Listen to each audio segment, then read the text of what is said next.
What is up, guys? Randomodium here. Riot has dropped an absolute bombshell on us. We have 64 items.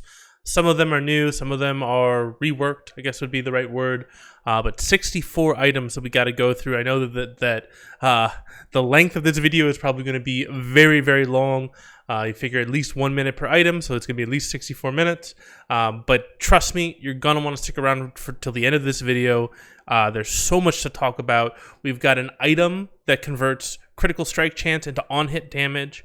We have multiple items now that give you a dash. So you can imagine an Udyr with a dash, or a Kog'Maw with a dash, or a Trundle with a dash, or a Nasus with a dash. Like, there's so many possibilities with that. And then we even have an item that grants invisibility. Like, you can now purchase an item that will give you invisibility. So you can think of all sorts of crazy stuff that can happen. Twitch with invisibility, Camille, Irelia, Graves, Quinn, like the list goes on and on of champions that could potentially abuse these new items. So definitely want to stick around for all of this. Very exciting. So we've got the dev blog on the left side of the screen, and I've got a very handy dandy cheat sheet on the right hand of the screen that I've been working on. I will be posting this so you guys can see exactly how everything stacks out. We will be talking about gold efficiencies and things like that, and I'll try to give you guys my initial take. Obviously my thoughts are going to change once I actually see these items in game. I'll try to do some PBE content in the future, but this is my initial take on a lot of these items. So we're going to start off with the Marksman mythics. We've got Gale Force. So this is a mobility based Marksman mythic. 3,400 gold, 55 attack damage, 20% attack speed, 20% critical strike chance.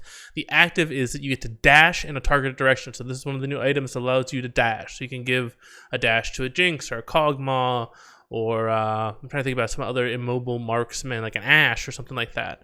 So it fires 3 missiles at the lowest health enemy near your destination. Prioritizing champions deals a total of 105 to 300 damage plus 30% bonus attack damage. It has magic damage, increased against low health targets by up to 50%.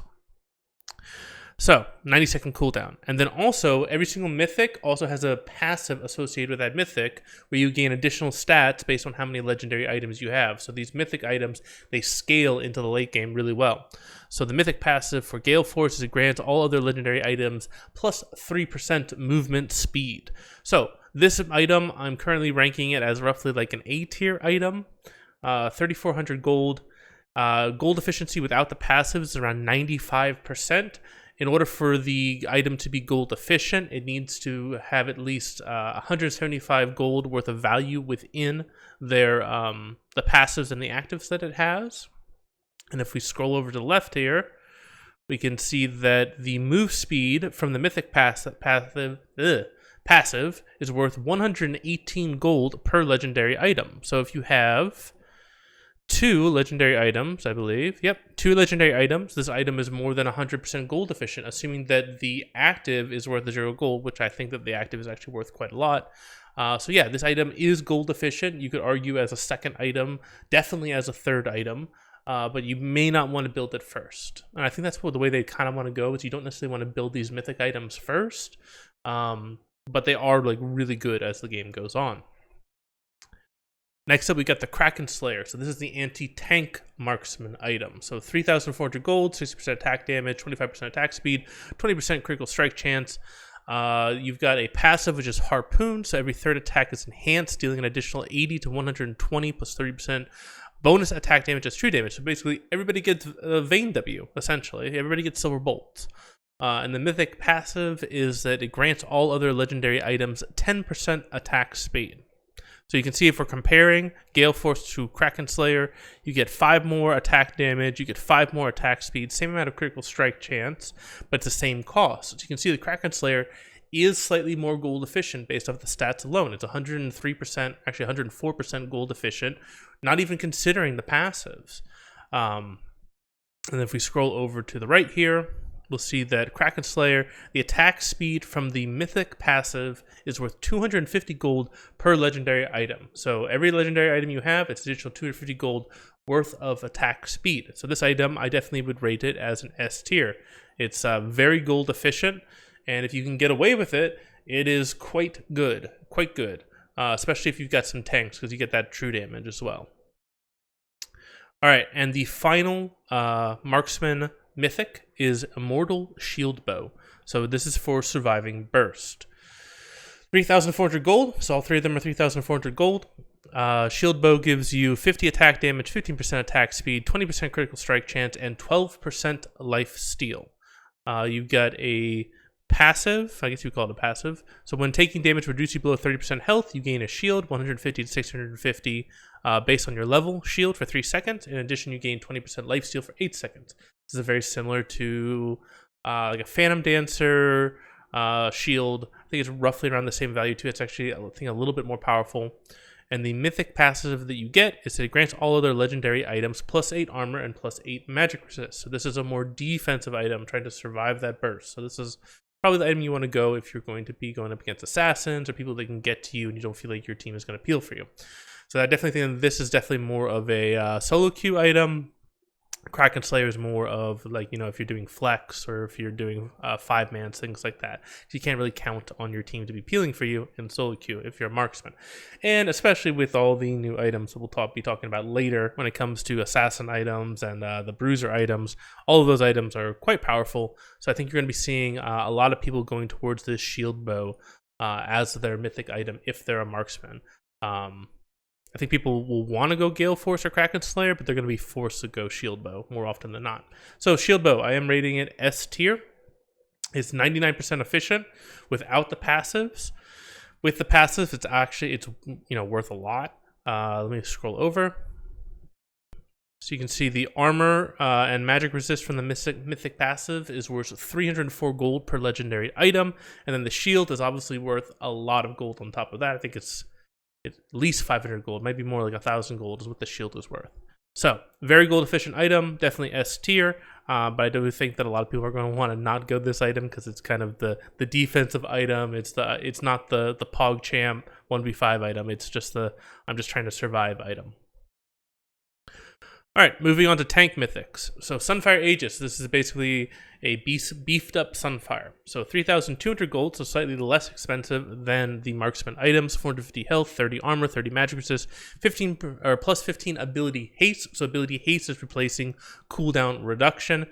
So basically, I believe the way it works is that one ability haste means 1% more spell casts. So if you have 40% or 40 ability haste, that means 40% more spell casts. So you have 50% or 50 ability haste, 50% more spell casts. So I believe that the break point is like around 20%. So like 20% CDR is equal to roughly 20% haste. I think less than that, it's more effective. More than that, it's less effective. So yeah, so you see a lot of these items have ability haste. It is possible to go like. So we used to be capped at 40% CDR. That's no longer the case. So you can have like 100 ability haste or 200 ability haste if you really like specialize into items with ability haste. All right, so for Sunfire Aegis, you've got the Immolate passive. So deal 20 to 40 based on level, plus 1% of your bonus health magic damage per second to nearby champions, or enemies rather. Increased by 50% against minions and monsters. Damaging enemy champions or epic monsters with this effect adds a stack, increasing subsequent immolate damage by 12% for 5 seconds. Stacks up to 6 times. So 6 times 40 is 240 plus 6% of your bonus health. That's a lot of damage when it's fully stacked in your like late game, that type of stuff. And then additionally, you also have Radiance. So at max stacks, your basic attacks explode around you, burning nearby enemies for your immolate damage for 3 seconds. The passive is that it grants all other legendary items plus 5 ability haste. So this is how you can stack up a lot more haste. This seems like it'd be a really good jungle item. Like for clearing camps, like it's a really good way to clear camps for those like tankier junglers and things like that.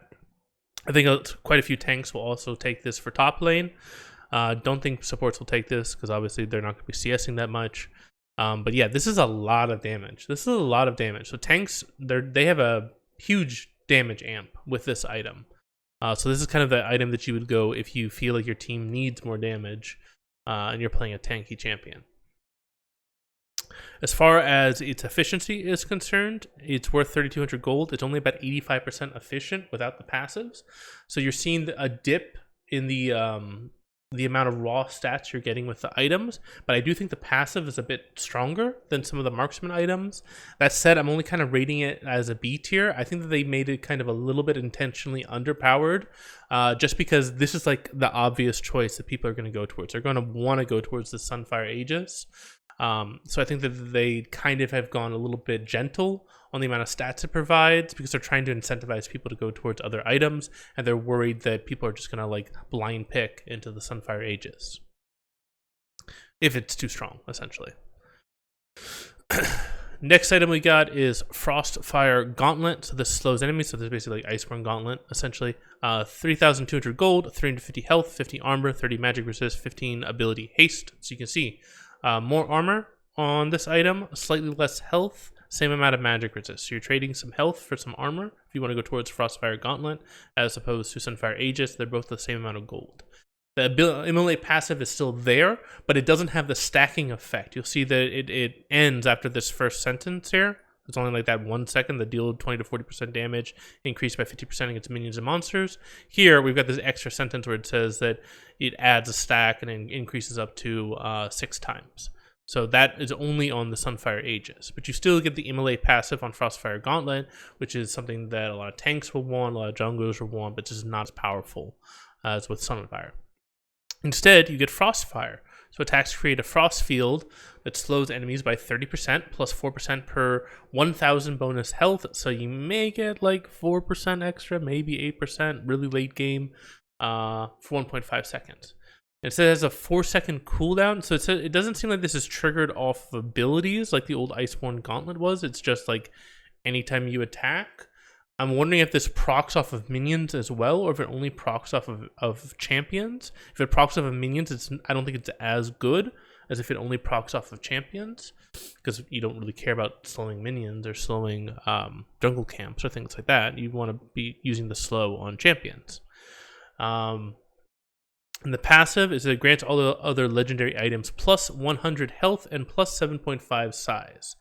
So the 100 health makes sense. I don't know what the 7.5 size is. I'm assuming that means that like your champion model gets bigger, kind of like an elixir of iron or something like that, which could be kind of cool. I think people might go for Frostfire Gauntlet just for the meme potential that you could have with making like a really huge Cho'Gath or something. But yeah, so anyway, this item is I rated it as A tier. It's a little bit more gold efficient than Sunfire Aegis. You only need about 350 gold in order to make it from the passives in order to make it gold efficient. I do think that these passives are probably worth that 350 gold, especially with the mythic passive. If we scroll over to the right here, we can see that the health from the passive is worth 260 gold per legendary item. And then I don't think I mentioned that for the Sunfire Aegis that the haste is worth 133 gold per legendary item. So you can see that the passive on Frostfire Gauntlet is worth almost double what the passive is worth on Sunfire Aegis. So that's definitely something you need to take into account when you're deciding which mythic item you want, because you can only have one of them. I don't know if I mentioned that before, but yeah, you can only have one mythic item, so you have to choose wisely with these mythic items. Okay, and the final tank item is the Berserker suit. So this is kind of like Righteous Glory. So 3,200 gold, same as the others, 350 health, 30 armor, 50 magic resist, 15 ability haste. So you can see that it's same stat line as the Frostfire Gauntlet, except that the armor and magic resist values are swapped, essentially. You do still have the Immolate passive, and you do have an active now. So it grants 75% movement speed when moving towards enemies or enemy turrets for 4 seconds. When an enemy is near or after 4 seconds, a shockwave is emitted, slowing nearby enemy champion move speed at 75% for 2 seconds, 90-second cooldown.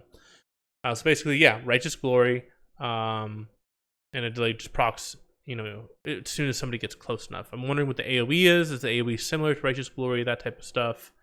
The passive that you get is it grants all other legendary items plus 5 tenacity and plus 5 slow resist. I definitely had a lot of trouble figuring out how much 5% tenacity or 5% slow resist are, but it seems like 5% tenacity or slow resist per legendary item is actually really freaking amazing. Yeah, so I could see this item being picked up simply because of the tenacity and the slow resist it provides. It seems like it could be really good just based off of that, and then the active is not that bad at all. So yeah, I could definitely see this being picked up into teams with a few more AP damage dealers that have a lot of CC or slows, things like that, where you want that tenacity or the slow resist.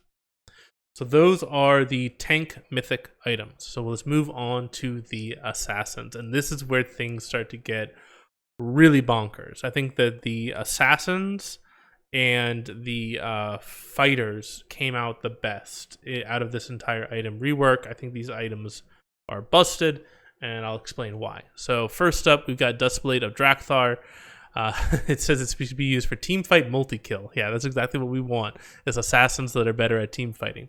So 3,200 gold, 55 attack damage, 18 lethality, 25 ability haste. That's a lot of ability haste. And you get a passive that attacking enemy champion deals 50 to 150 plus 30% bonus attack damage, additional physical damage, and slows them by 99% for 0.25 seconds on only a 15-second cooldown. And when a champion you have damaged within the last 3 seconds is killed, it resets the cooldown and you gain invisibility for 1.5 seconds. You're not reading that wrong. This item gives any champion that has it invisibility on a kill for 1.5 seconds. Kill or assist, actually. I don't know how you balance this item. This item is absolutely bonkers. The passive is it also grants all the legendary items plus 5 ability haste. So this item is like, I could see so many champions wanting this item because it's not like it gives like armor penetration or something. It gives ability haste. A lot of champions can make use of ability haste, and just the passive is just so freaking good. And if you go over here, you know, it's 3,200 gold. It's 94% gold efficient without the passives.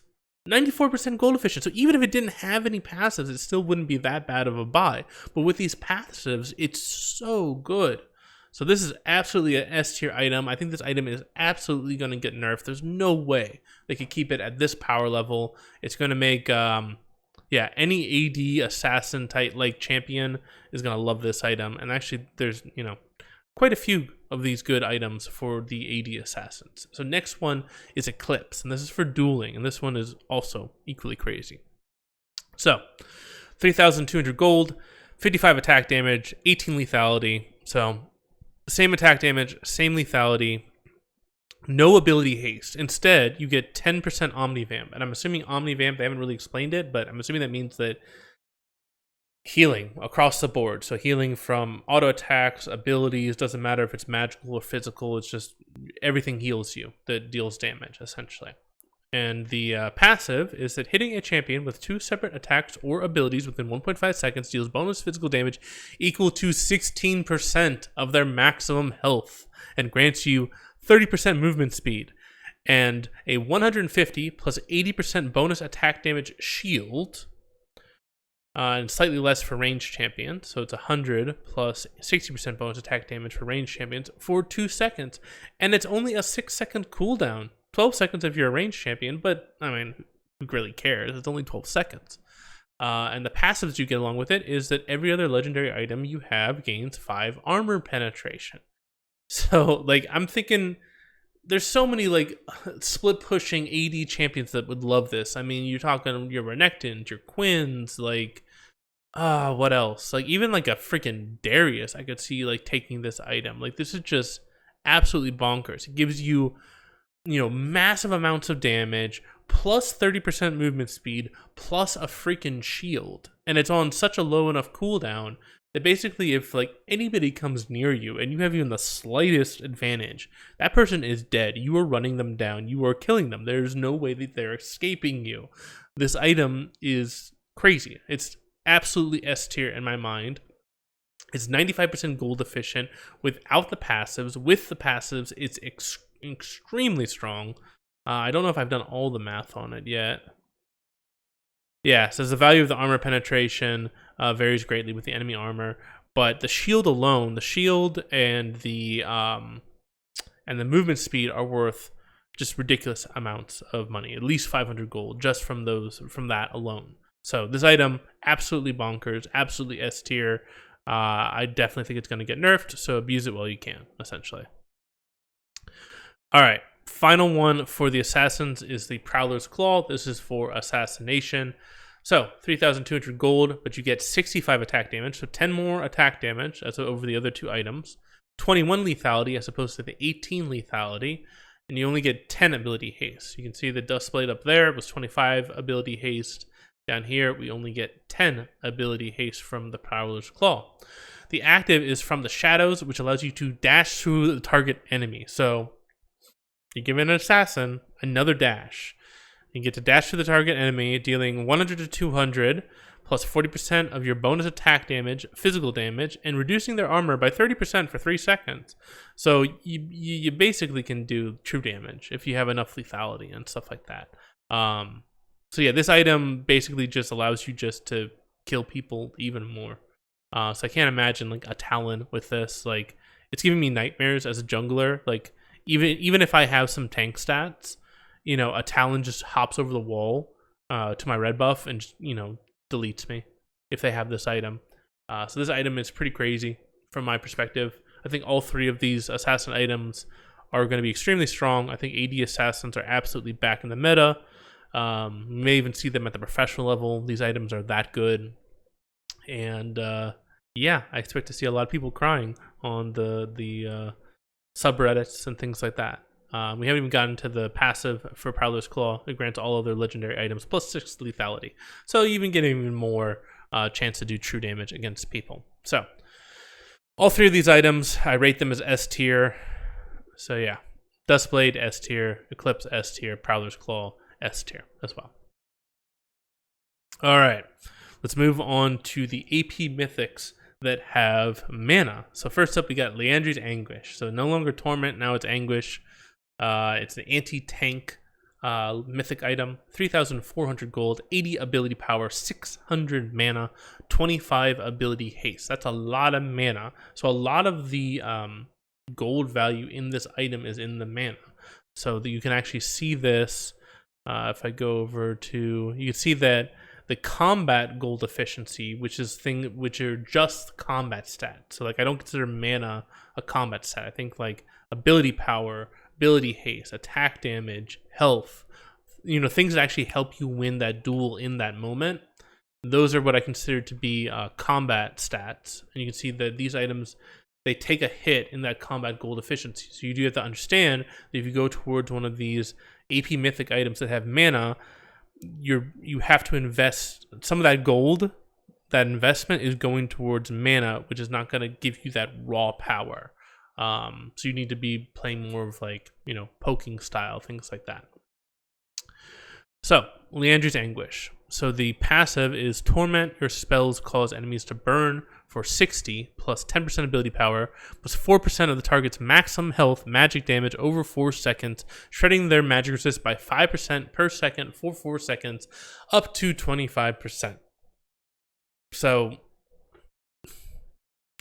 yeah, it's basically Liandry's on steroids. It's just absolutely insane. It does percent maximum health damage over 4 seconds, shreds magic resist up to 25%, and it also grants all of the legendary items plus 5 ability haste. That's the passive. So like, there's so many champions that I could see wanting this item, and they're not all like mages. Like, I could see this item being good on like a Mumu, Zac, Maokai,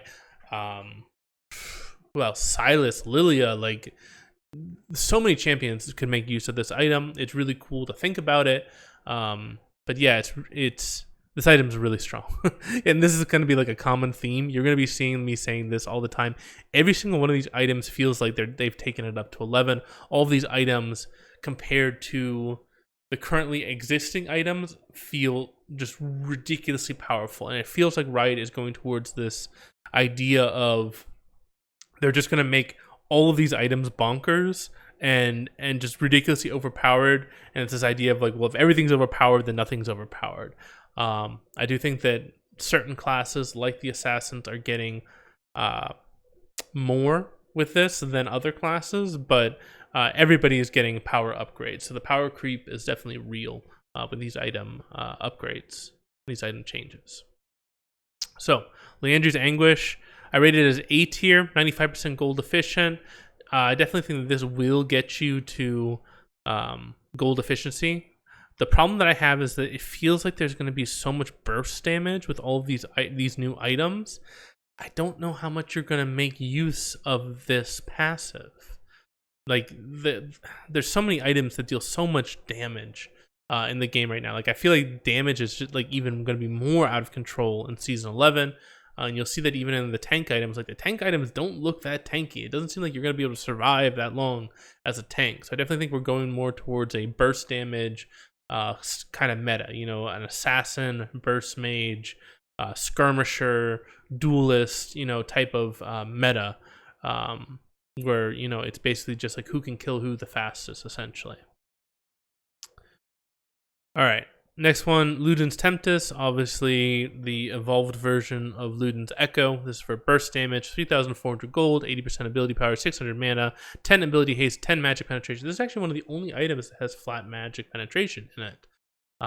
Very few items under the reworked items have flat magic penetration. So if you need that flat magic penetration, Luden's Tempest is definitely where the item that you want to go towards. And also its passive also grants you, all of your legendary items get +5 magic penetration. So as you would expect, the passive is also very similar to Luden's Echo. So damaging an enemy with an ability deals 100 plus 50% ability power additional magic damage to your target and 3 nearby enemies and grants you 30% movement speed for 3 seconds. That's an 8-second cooldown. So instead of basing it off of like spell cast or movement or things like that, just a flat 8-second cooldown.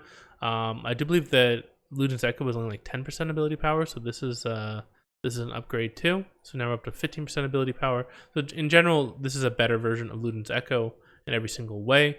That said, I think that Leandri's is a little bit better. I think I would probably lean toward Leandri's in more games than I would for Luden's Tempest. Yeah, I have it rated as a B tier item, which means that, you know, it can work fine and it can work great in certain situations, but 93% gold efficient. And if I scroll over, yeah, so magic penetration from the passive is worth 156 gold per legendary item. So keep that in mind. So if you really need that flat magic penetration, Luden's Tempest is the way to go. I think that's why you would buy this item more than anything, is because of the flat magic penetration. All right, finally, Everfrost. So slows enemies. So 3,400 gold, 80 ability power, 200 health, 600 mana. So you can see still the same amount of ability power, still the same amount of mana, but you also gain 200 health, and you still also gain the 10 ability haste. So you're basically trading the 200 health for the 10 magic penetration. The passive is it gives legendary items plus 15 ability power, so you just want more AP. This is the item for you, essentially. It has an active where it deals 100 plus 30% ability power damage in a cone, slowing enemies by 65% for 1.5 seconds. Enemies at the center of the cone are rooted instead. So this is kind of similar to a GLP, but it has a root. So yeah, now any champion in the game can have a root with this item. So it seems like they're adding like these items. They not only like accentuate a character's strengths, but they actually add like new functionality to a champion's kit in some instances, which is really kind of interesting to see how they're going with that. So yeah, this item is definitely more for control. So I could see this being used a lot more potentially for artillery mages or battle mages that are kind of trying to control space, that type of stuff. But I rated this item as A tier. It's 99% gold efficient without the passive. So obviously with the passives, it is definitely gold efficient. And it definitely scales pretty well. That 15 ability power is worth quite a lot, if I remember correctly. Let me scroll over. Yeah, so the ability power from the mythic passive is worth 326 gold per legendary item. So that's actually, I think, the highest that I've seen. So if you're going off of the power of the passive, Everfrost has got the most gold efficient passive, at least so far. All right. So that is the mage items. We're gonna move on to the AP mythics that are for non-mana users. So you might be looking at like an Akali, things like that. There may be some other champions that use mana that may want these as well. First up, we got Hextech Rocket Belt. So this is for mobility, so 3,200 gold, 80 ability power, 250 health, 15 ability haste. Dash in a target direction, unleashing an arc of rockets, dealing 250 to 350 magic damage, then gain 75% move speed to the champion for 1 second. And it grants all of the legendary items plus 5 magic penetration. So this is flat magic penetration. So maybe this is an item that something like an Akali or a Katarina would go. Gives additional mobility, but I'm not convinced. I do know that Gunblade is gone, so I'm sure I'll hear quite a few Katarina and Akali mains being very sad. But I do think you guys will find a new build path. All hope is not lost. Don't uninstall the game or anything like that. But yeah, Hextech Rocket Belt, I rated it as B tier because it's only 87% gold efficient without the passives. I mean, the movements, the dash is pretty cool, and it does give you like a lot of additional burst damage for your combo. Like it starts off at 250 at level 1. So the scale, like the base damage is pretty high. The scaling isn't great. It only goes up to 350. And the movement speed is also nice, but it's only for 1 second. I think that you will get a lot of value out of the 5 magic penetration per legendary item as well. So this could be pretty good on assassins, AP assassins. I could see AP assassins going towards Rocket Belt.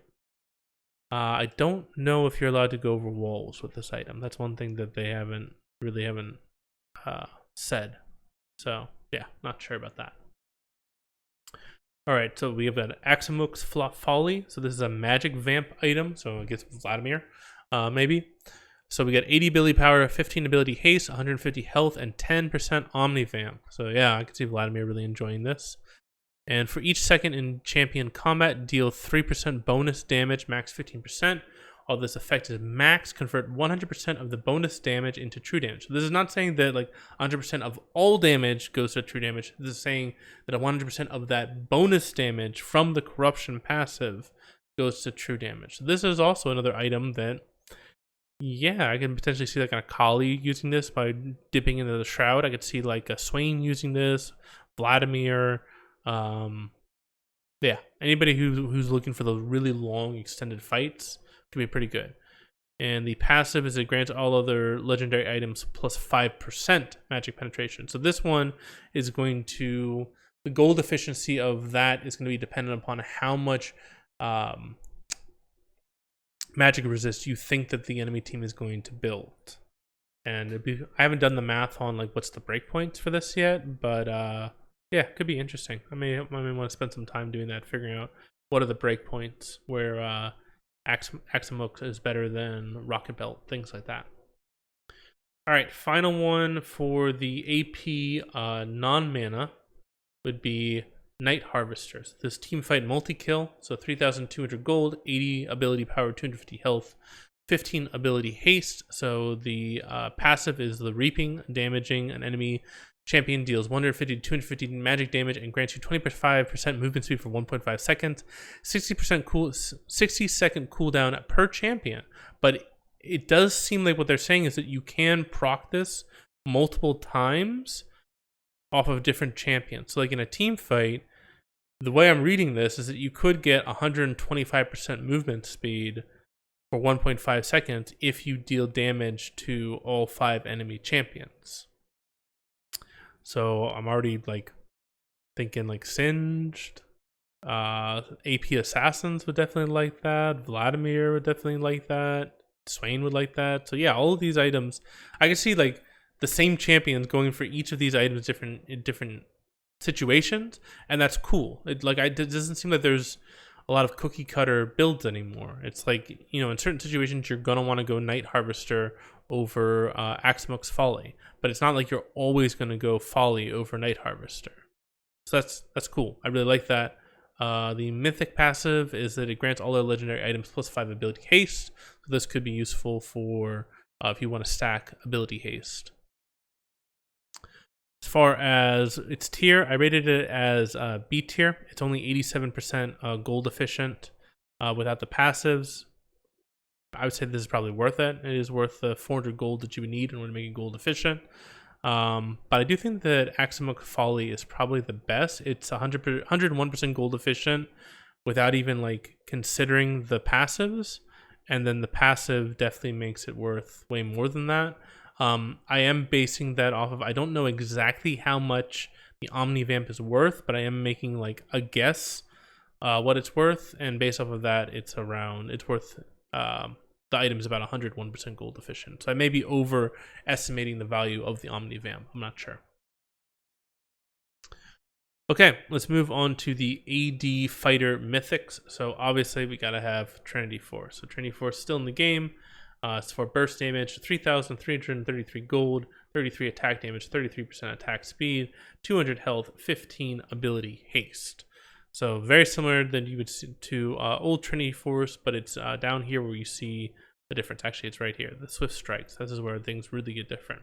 So your attacks grant you 25 movement speed and 5% base attack damage. That's really weirdly worded. So basically, it sounds like it increases your base attack damage by 5% for 3 seconds. And the base attack damage increase stacks up to 6 times. So it doesn't seem like the movement speed stacks, but the base attack damage stacks. You could get up to 30% additional base attack damage if it's fully stacked.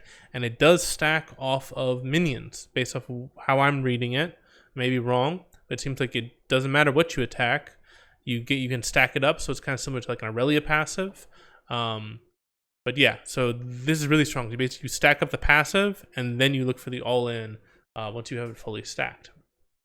And then you, of course, have the Spell Blade on Trinity Force. After using an ability, your next attack deals 200% base attack damage, bonus physical damage with a 1.5 second cooldown. But remember, your Swift Strikes is increasing your base attack damage. So that's also going to be increasing your Spell Blade damage as well. So effectively, your Sheen proc is going to be like 260% of your base attack damage, essentially, if you have a fully stacked Swift Strikes. So yeah, this Trinity Force is even better than it was, essentially. And the passive that you also get with it is it grants all of the legendary items plus 15% attack speed, which is super nice, quite powerful. So let me scroll over. Yeah, the attack speed from the passive is worth 250 gold per legendary item. So yeah, I think I rated this S tier because this is just... Oh, no, I only rated A tier because it's only 87% gold efficient. Without the passives, it needs 433 gold worth of value within the passives to make it gold efficient. I do think it does make it gold efficient for sure. But because it's only 87% gold efficient without those passives, I kept it at A tier for now. Next up, we got Gore Drinker. So Gore Drinker, it's for dueling. 3,300 gold, so roughly the same price, a little bit cheaper than the Trinity Force. 45 attack damage, so slightly more attack damage.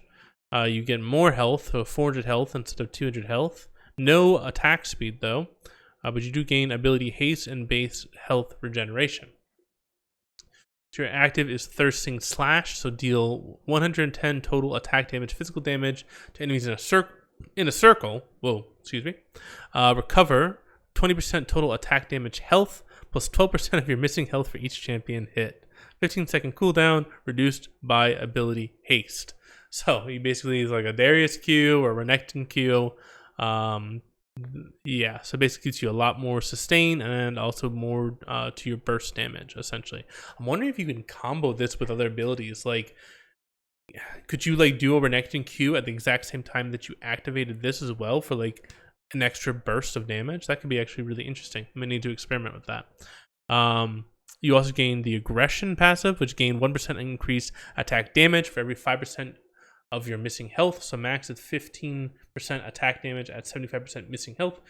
So this synergizes really well with, say, like Olaf, for example. So Olaf gains increased attack speed the lower health he gets, and then this item gives him increased attack damage the lower health he gets. So I could definitely see some Olaf smurfing with this. Yeah, that's a lot of stats. And then the other passive is grants all the legendary items plus 3 ability haste and plus 5 attack damage. So this gives you more ability haste, more attack damage, I rated this as S tier. It's already gold efficient without the passives. It's 105% gold efficient without the passives. But some of that gold efficiency comes from the base health regen, which is not necessarily a combat stat. So it's only 91% gold efficient when it comes to like the combat stats that it has. But yeah, this is pretty nice. I could see a lot of juggernauts really enjoying this item, or divers too in certain situations. All right, we also have Stride Breaker. So this is the one that slows enemies, 3,300 gold, 50 attack damage, 20% attack speed, 300 health, 10 ability haste. So this kind of seems like it's like split between the Gore Drinker and the Trinity Force. So Nimble, dealing physical damage grants you 20 move speed on hit for 2 seconds. Increased to 60 if it kills a unit. So that's similar to like the Rage passive. The active is Swift Slash, so lunge a short distance and deal 110% total attack damage, physical damage to enemies in a circle, slowing them by 60%, decaying over 2 seconds. So this is another dash. So you see right here. So if you want to be like an Udyr and get a dash, or you want to be an Olaf and get a dash, or a Trundle, or a Nasus, or an Alawi, or a Darius, you know, anybody that's kind of immobile, you can give them a dash on a 20-second cooldown. That seems pretty broken to me. Obviously, you are giving up things for that, but it could be a really good item in the right hands. And the passive that you get, it grants all the legendary items plus 3% move speed, so it makes you move even faster. As far as how I rated it, it's 100% gold efficient without the passive, so I rated it S tier.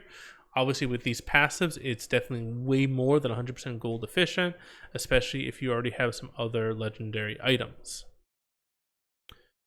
Okay, and the final one that for the AD fighters, I think is what I called this one. Yeah, AD fighters would be Divine Devourer. So this is the anti-tank AD fighter item. 3,300 gold, 40 attack damage, so slightly less than the other items. 400 health, which is slightly more than the other items. 25% ability haste, which I believe is in line with Trinity Force. Actually, no. The Divine Devourer has more ability haste.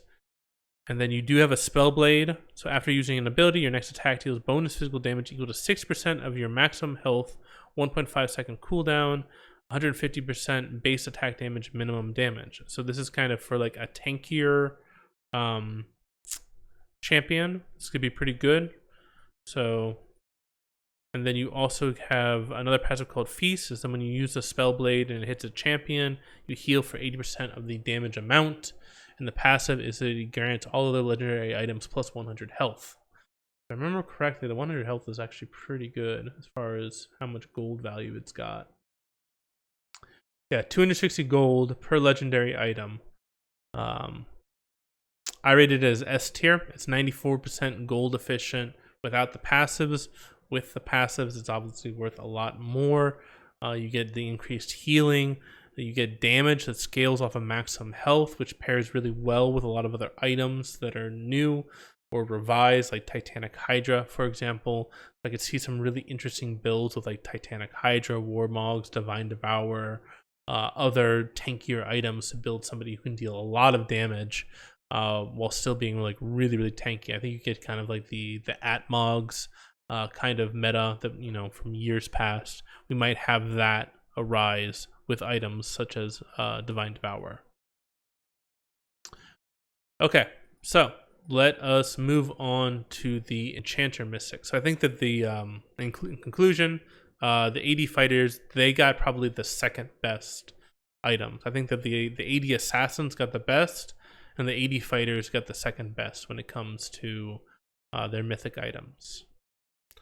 Okay, so we're moving on to Shirley's battle song. I'm sure I butchered that name.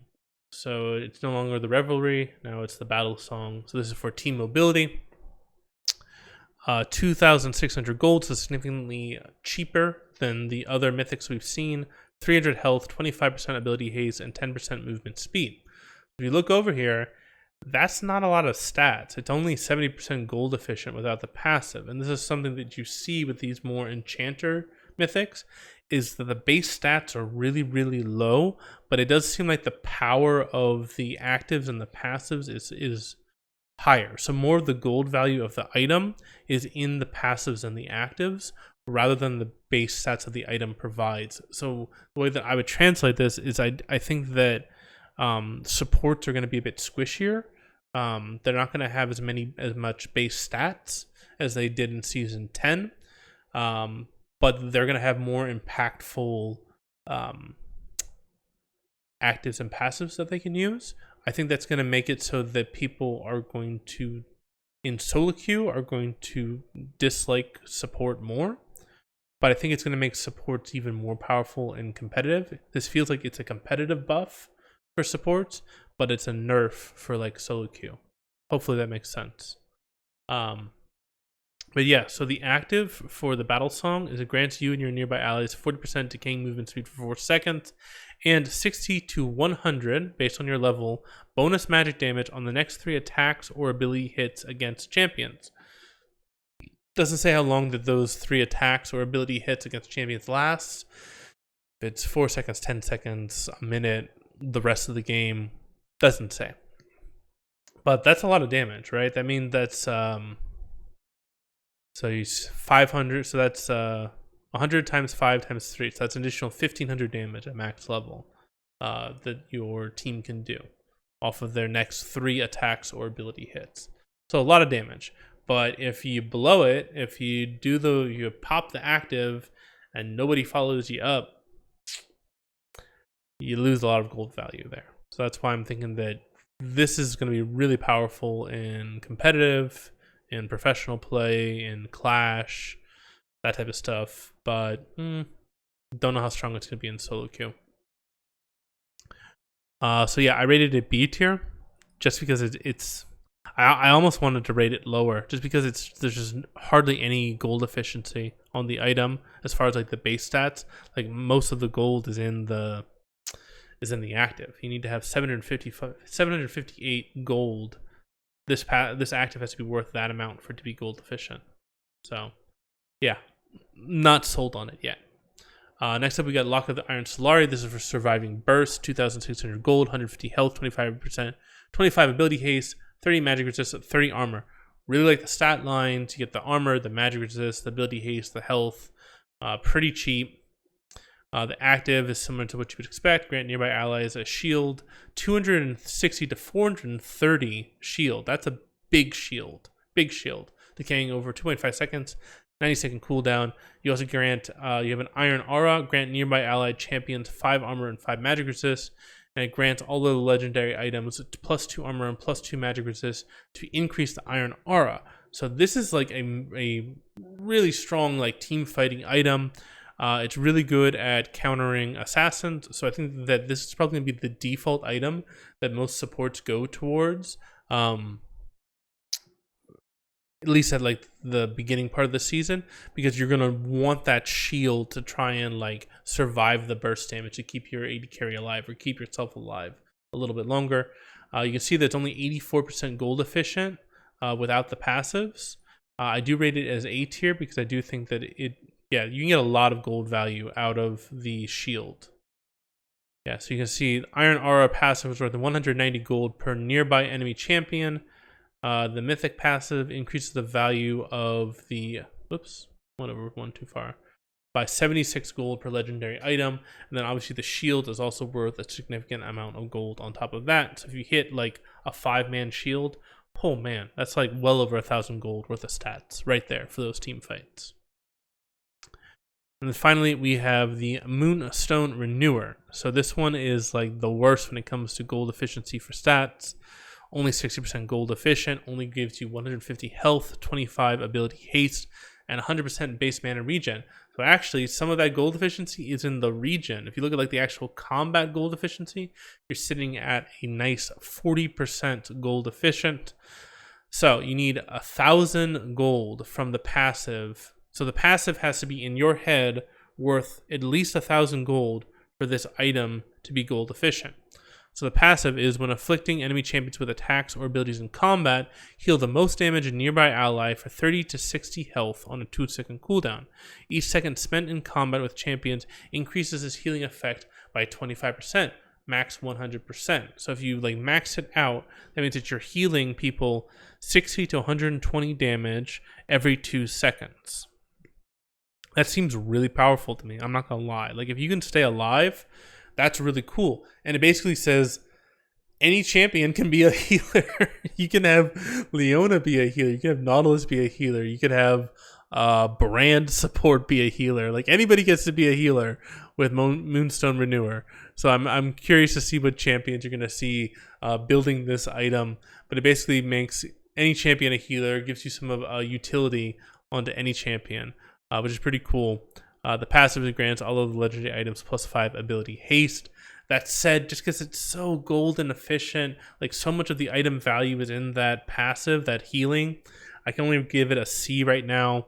I hope you guys prove me wrong. I hope you guys prove to me that this is like the most broken item ever, because it seems like a really fun item on paper, but I can't really justify giving it that high of a rating just because it's like there's hardly any stats. You're basically paying for the ability to heal. So yeah, I hope I'm wrong with this one because this one seems really cool, but it doesn't seem like it seems like it needs a buff. It doesn't seem like it's that good right now, but hopefully I'm wrong. All right. Whew. That was all of the mythics. We've been going for 50 minutes, and we still have to go through all the legendary items. So this is gonna be a long video. I'm gonna be very tired by the time this is done. So if you appreciate all the hard work that I'm putting into this video, definitely hit that like button, hit that subscribe button. If you are not subscribed, leave a comment, all that good stuff. I definitely am looking to engage with people. I also have a Discord, so join that Discord, chat with me. Hit me up. I'm usually pretty nice. I am very busy, but I do try to respond. If you at me, I will try to respond to you. I will try to respond to comments if you guys leave comments on my videos, that type of stuff. So let us move on to the legendary items. So, legendary items. First up, the Collector. 3,000 gold, 45 attack damage, 20% critical strike chance, 18 lethality. So this is like a really weird stat line, right? Because you get a little bit of attack damage, you get a little bit of critical strike chance, you get a little bit of lethality. Not many champions want both critical strike chance and lethality. I'm thinking like Twitch. That's like the first one that instantly comes to mind. Maybe like a Quinn. Like, the kind of those assassin-y marksman. I could see making use of this. But it's kind of like a weird stat line, so I don't know how popular this item is going to be. But I do think that the passive is pretty cool. If you deal damage that would leave an enemy below 5% health, it instantly kills them. And the kills grant you additional gold. Oh, so yeah, Pike could potentially make use of this as well. So basically this is like having like a mini Elder Dragon execute on an item. And you get additional gold if you kill them. As far as like the gold efficiency, 93% gold efficient without the passive. I mean, I don't know. I don't know how much use you're going to get out of this. This passive needs to be worth 220 gold for it to be gold efficient. So if you get 10 kills, then yeah, I guess that makes it gold efficient. Or if it enables you to get one additional kill when you wouldn't have gotten that kill, then yeah, that makes it gold efficient. But I kind of have it as B tier right now, just because it seems situational. All right, Navori Quickblade. It's back. Yeah, so this is Shojin. This is Spear Shojin. Slightly different, but it's Spear Shojin. Spear Shojin's back. 3,400 gold, 60 attack damage, 20% critical strike chance, 30 ability haste. And the passive is Nimble Strikes. Your critical strikes with attacks reduce your non-ultimate ability cooldowns by 20% of their remaining cooldown. This item is bonkers. It's absolutely insane. If you look at the gold efficiency, without the passive, it's 109% gold efficient. Without the passive. And the passive is freaking amazing. Like, this is an amazing passive. Can you imagine a Yasuo with this? Can you imagine a Tryndamere with this? Can you imagine a Irelia or a Fiora or a Camille? Like, so many champions would just love this item. Like, I mean, even like a lot of marksmen love this item, like Ashe or Misfortune or trying to think about who else, but like, yeah, like this item is so good. S tier, absolutely S tier. Broken item, gonna get nerfed. Abuse it while you can. One of the most broken legendary level items we have that we'll be talking about today. So yeah, crazy. Spear of Shojin is back.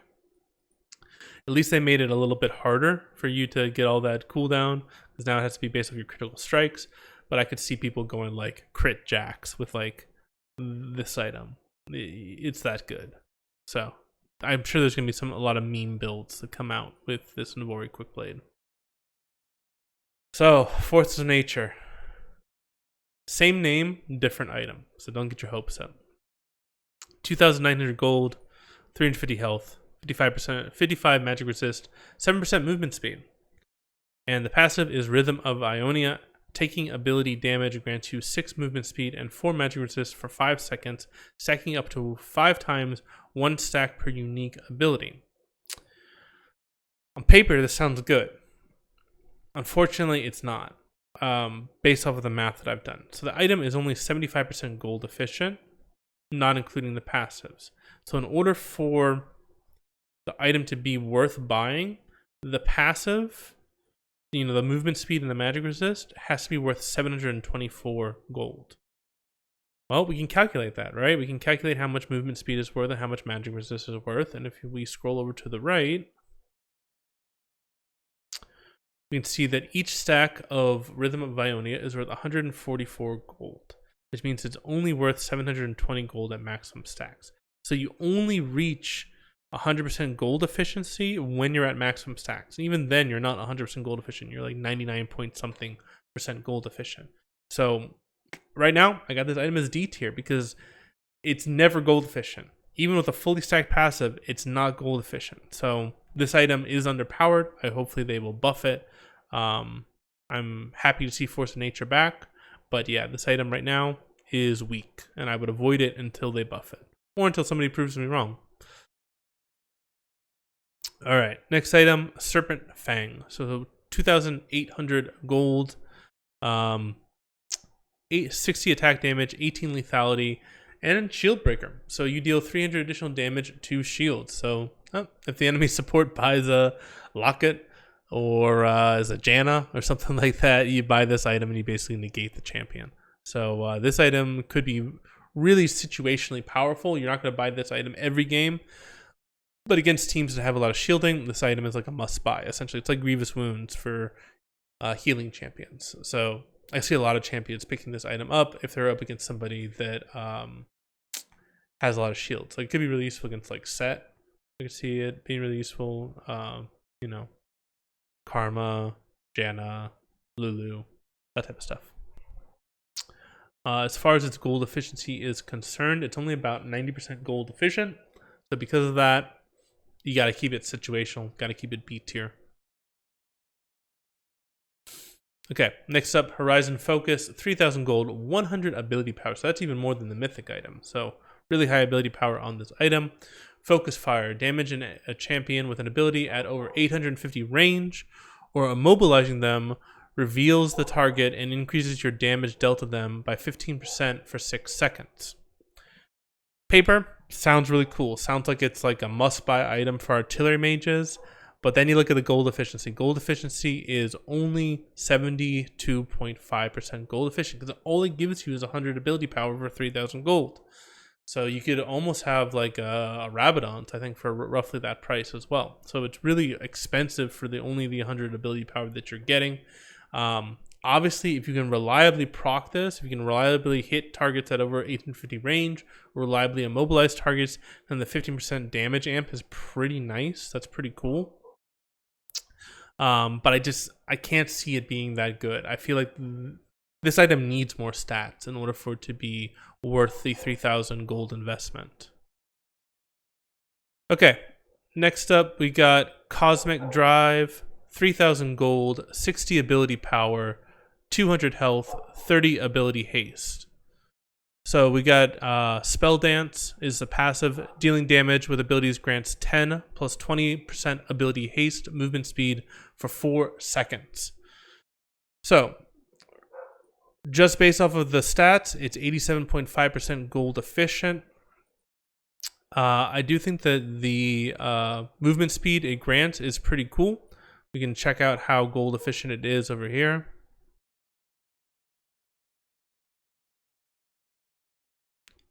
So the Spell Dance movement speed is worth 120 gold plus 24 gold per 10 ability haste. So you can see 120 gold plus 24 gold per 10 ability haste. And in order for this item to be gold efficient, we need to have 375 gold worth of movement speed. It's pretty hard to get that. So like, you basically are paying if you really need the movement speed, it could be worth it for you. I think that it's situational at best, really. So yeah, I would definitely say that this is kind of more of a situational item. You can't really justify purchasing it unless you really feel like you need that movement speed. All right, next up, Demonic Embrace, 3,000 gold, 80 ability power, 400 health. Passive is Azakana Gaze, so Azakana is a demon. So dealing ability damage to a champion causes them to take 2% their maximum health as magic damage every second for 4 seconds. You gain 20 armor and 20 magic resist while enemies are afflicted, plus 5 for each additional champion afflicted. This item is super strong. Like, this item is broken. It's S tier. It's absolutely overtuned. It's 93% gold efficient without this passive right here. This passive is worth so much gold. So let's move over to the right on the spreadsheet here. All right, so the 20 armor and the 20 magic resist, it's worth 760 gold. So right there already, it's more than 100% gold efficient. The additional armor and magic resist is worth 190 gold per extra additional champion that's afflicted by it. So you can wind up having 1,520 gold worth of armor and magic resist if you afflict all 5 enemy champions with the Azakana Gaze. And we're not even considering the maximum health burn that you have as well. So this is like a really, really, really good item. Like, S tier, amazing item. Absolutely pick this up whenever you can. Yeah, definitely love this item. So we got, next up, I have no idea how to pronounce this name. Serlia's Grudge, I guess is how you would call it.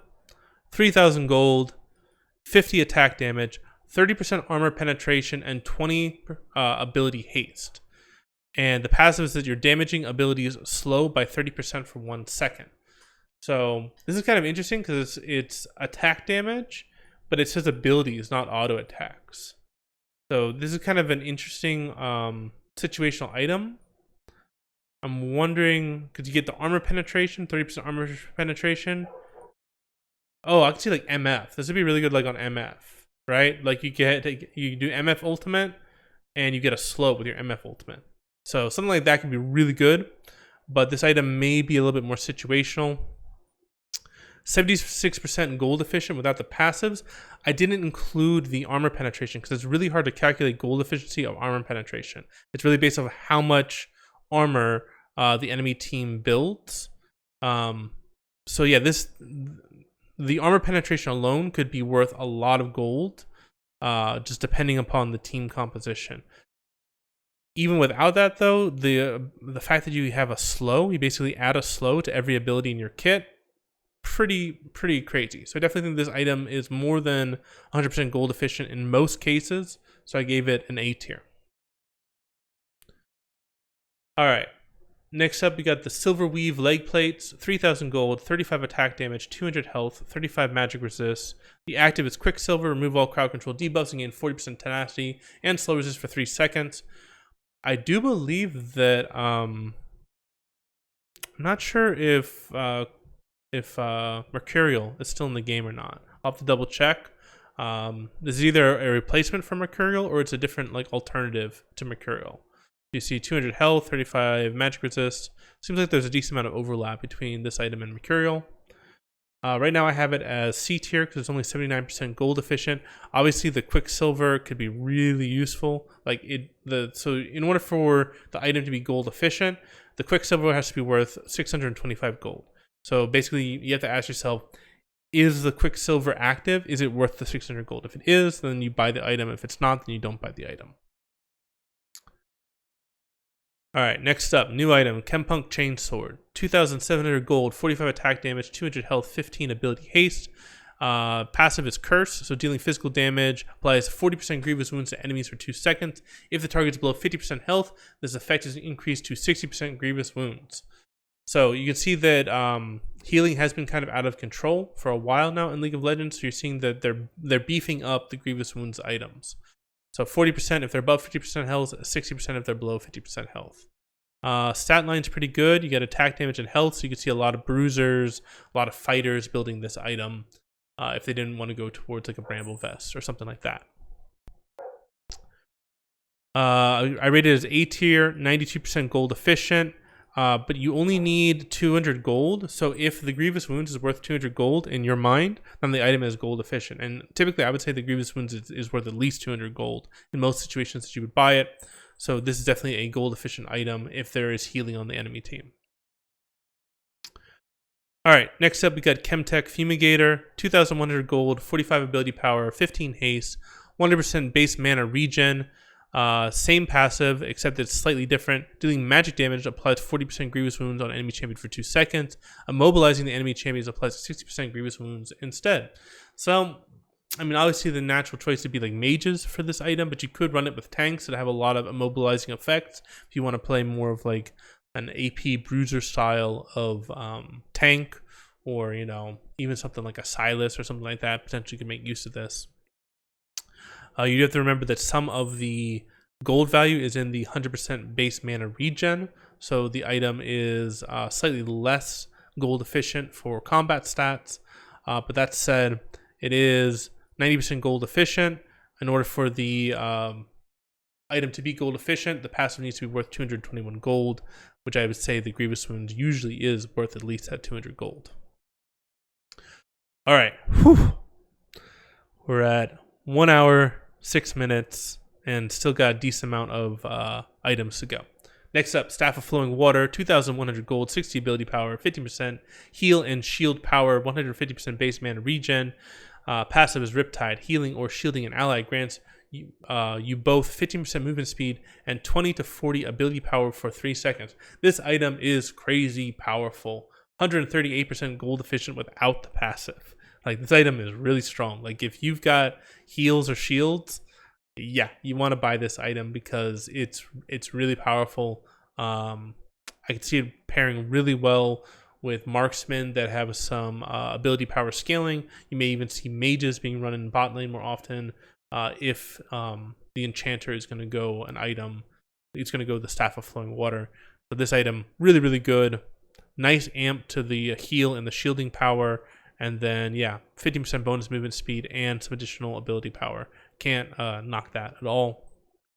Definitely an S tier item. 138% gold efficient. Hi, Phoebe. Be quiet.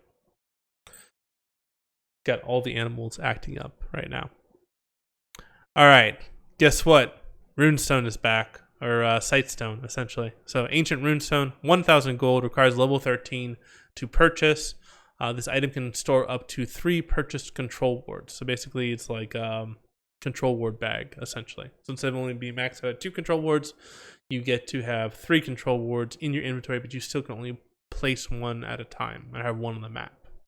However, there is a passive here that if you place 20 stealth wards, it transforms this item into Ixtali Wardstone. So, if we go over here, the Ancient Runestone, 1,000 gold, no combat stats, no gold efficiency. So it's basically, it's up to you to determine whether or not you think this is worth 1,000 gold investment. However, when it levels up, when it upgrades, you gain 25 ability haste. And you also increase your stealth ward and control ward caps by 1. So, you can place 4 wards on the map now, and you can place 2 control wards on the map. This is going to break professional play. Like, I remember, back when we had, what was it called? The jungle item that gave wards. like you would always go the jungle item that gave wards because vision was just so paramount. So this is going to increase the amount of vision that supports can lay down. I could definitely see even some junglers taking this item just to increase the amount of vision that the allied team, their team, can have. Yeah, this item is going to be picked up a lot, and it's 1,000 gold investment. So you're going to see, I think, it's these supports and junglers be more supportive in nature this season, just because vision is so powerful. So the 25 ability haste does not make this item gold efficient. It's only about like 67% gold efficient with the 25 ability haste. You can spend another 1,100 gold, so 2,100 gold total, to take it up to an upgraded version. So 40 ability haste and 10% movement speed. And you still can keep 3 control wards in your inventory, and you still get the increased stealth ward and control ward cap by 1. So this kind of scales linearly, so you're still around like 70% gold efficient, so a little bit more gold efficient. But the 40 ability haste is really nice. Like, very few items in the game give you 40 ability haste, and obviously the 10% movement speed, also nice, especially if you paired it with like boots of mobility or something like that. All right, moving on to the updated legendary items. Whew. So, first up, we've got Infinity Edge. Oldie but a goodie. 3,400 gold, 80 attack damage, 20% critical strike chance. Passive is now Infinite Precision. Gain an additional 8% critical strike damage per 20% critical strike chance. So, Infinity Edge will no longer be a first purchase item. This will be an item that scales. This is like a third or fourth item that you would want to purchase because you're not going to gain the most benefit from it until you already have quite a lot of critical strike chance. So you're no longer going to see 80 carries going Infinity Edge first. If they are, then they're trolling.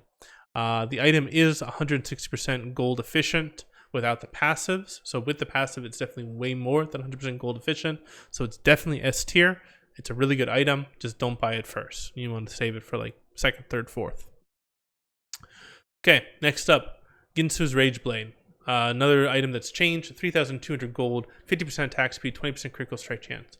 No AP, no AD, just attack speed and critical strike chance. So they've like slimmed down the stats that Rage Blade provides. Has 2 passives. First one, Ginsu's Exile. So attacks deal 40 magic damage on hit for 20% critical strike chance, but can no longer critically strike. Yes, you're reading that right. This basically means that you'll turn critical strike items into on-hit items. So you could build like an Infinity Edge, and it turns it into on-hit damage. I don't know if Infinity Edge would be that great of an item, because you wouldn't make use of the Infinity Edge passive. But maybe like Essence Reaver would be a better choice, or like Phantom Dancer. You can make better use of that. So yeah, you basically can turn 40 or 20 critical strike chance into 40 magic damage on hit. So what does that mean for gold efficiency? 20 critical strike damage is worth, I think, like 800 gold, and the 40 magic damage on hit is worth about 1,000 gold. So you are actually gaining gold efficiency with this item with each critical strike item that you buy. That said, Ginsu's is only 70% gold efficient without these passives. So you're paying a lot to get those passives. You need to have these 2 passives need to be worth 950 gold for this item to be worthwhile. Second passive is Ginsu's Chaos. So every third attack applies on hit effects twice. So you no longer have to stack it. Just immediately it procs on hit effects twice. So could be great on Vayne. What else? Master Yi, Kog'Maw, that type of stuff. So you definitely get a lot of additional power. I don't know if you would want to rush this item though. This may be more like a third or fourth item once you already have quite a few on hit effects, and you could really make use of the Rage Blade passive. All right, next one, Lord Dominic's Regard, 3,000 gold, 30 attack damage, 20% critical strike chance, 30% armor penetration. So now Lord Dominic's Regard has critical strike chance. And you have Giant Slayer passive, deal up to 20% bonus physical damage against champions with greater maximum health than you. Maximum bonus at 2,000 max health difference. So you're rarely going to get that 20% because you're saying like 2,000 health if you're an 80 carry. So you'd have to be going up against like a 4,000 health tank in order for it to actually get the maximum value. But still, bonus physical damage is bonus physical damage. You get the 30% armor penetration. Don't know how this is going to stack with the other percent armor penetration items. I'll have to do some research on that. I doubt that it's going to be additive. I'm sure it's probably like multiplicative. So it wouldn't be like 60% armor penetration if you got 2 of them. It'd be much less than that. But yeah, this is definitely a good item. But you only want to purchase it if they're actually like stacking the armor, obviously. 60% gold efficient without the passives, but you need about 1,150 gold in order to make this item gold efficient. So I haven't done the math on the breakpoints, but my guess is it's probably something like 200 armor. The target has like 200-ish armor. It's probably worthwhile to get this item. But I might be wrong. I'm just off the cuff saying roughly 200 armor, but it's probably, yeah, definitely not that. All right, next up, Essence Reaver. 2,900 gold, 40 attack damage, 20% critical strike chance, 20 ability haste, and you get the spell blade. So same named passive as like Trinity Force, but obviously different. So after using an ability, your next attack deals an additional 100% base attack damage, plus 40% bonus attack damage, and restores 3% of your maximum mana, 1.5 second cooldown. So yeah, I could see like Ashe using this, maybe Kai'Sa. Anybody who's like mana hungry could definitely make use of the Essence Reaver. Yeah, still has the ability haste, so it's useful on those AD casters that want to try and max out as much as they can on ability haste. If you look at the gold efficiency, 94% gold efficient without the passives. You need 167 gold in order to make the item gold efficient. I definitely think this passive is worth 167 gold, so I have it rated as A tier. It's not like clearly broken though. It seems like it's pretty good power level. Definitely worth a buy, but it's not like broken and going to get nerfed anytime soon, I think. Okay, next up, Phantom Dancer. Definitely Phantom Dancer different now. 2,900 gold, 40% attack speed, 20% critical strike chance, 7% movement speed, passive is Spectral Pulse. Attack grants ghosting and 7% movement speed for 2 seconds. Attacking 5 times also causes Spectral Pulse, grants 40% attack speed. So you no longer get the shield on the Phantom Dancer. That got moved to the mythic item. So Phantom Dancer, only 71% gold efficient with no passives. You need 824 gold worth of value within this passive to make it worthwhile. So if we scroll over here to the right, the Spectral Waltz movement speed is worth 277 gold. The attack speed is worth 1,000 gold. So when you have this stacked up and you gain the additional attack speed, that's when this item becomes gold efficient. If you're not able to get that 40% attack speed, this item is not gold efficient. So it's all about whether or not you think you can survive long enough to attack 5 times. So that's what you really need to consider if you want to purchase this item. All right, moving on to Gargoyle Stoneplate. 3,300 gold, 60 armor, 60 magic resist, 15 ability haste. Active is Monolith. Gain a 100 plus 100% bonus health shield that decays over 2.5 seconds.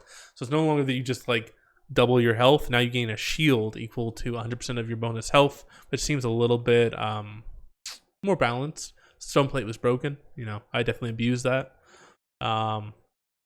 You also get a passive, Strength of Stone, increases your bonus armor and bonus magic resist by 3% for 6 seconds. When a champion deals damage to you, stacks up to 5 times, 1 per enemy, so you can go up to 15% bonus armor and magic resist. So this is a team fighting item still. I don't think it's as broken as Stoneplate is in Season 10. I think I currently have it as a B tier item. It's only 81% gold efficient without the passives. In order for it to be gold efficient, these have to be worth 620 gold. And if we scroll over,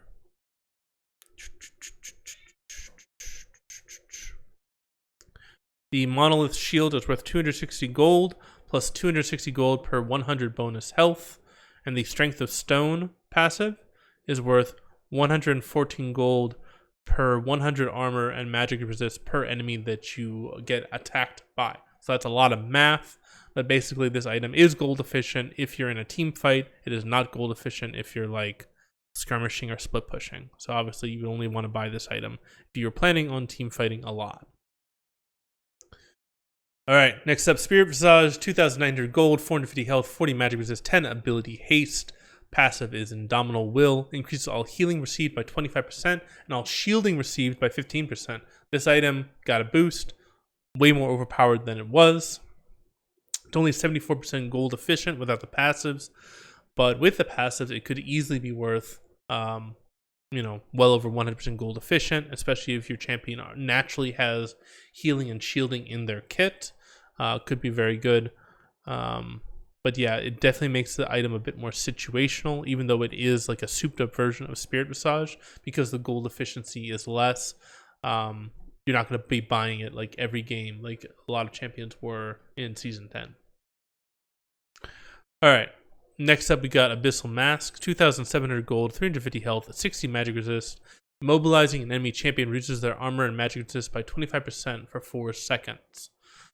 I'm already thinking of Mumu with this item. This seems like a great item. So yeah, this is definitely a tank item. This is definitely an item that just like completely shreds armor and magic resist, 25%.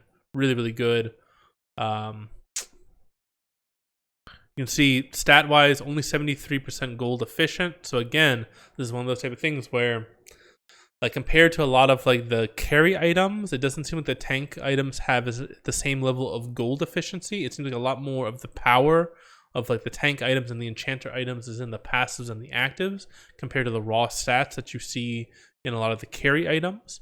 That said, I do think Abyssal Mask is still a pretty good item, but it is still situational just because you need to be able to immobilize that enemy champion in order to get that value. And how much value you gain is really dependent upon how much armor and magic resist the enemy champion has. If they only, if they're building glass cannon, you're not really reducing their armor and magic resist by that much. It's, 25% regardless.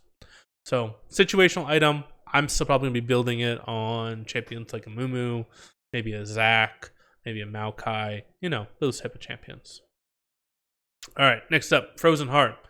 2,700 gold, 80 armor, 400 mana, 20 ability haste.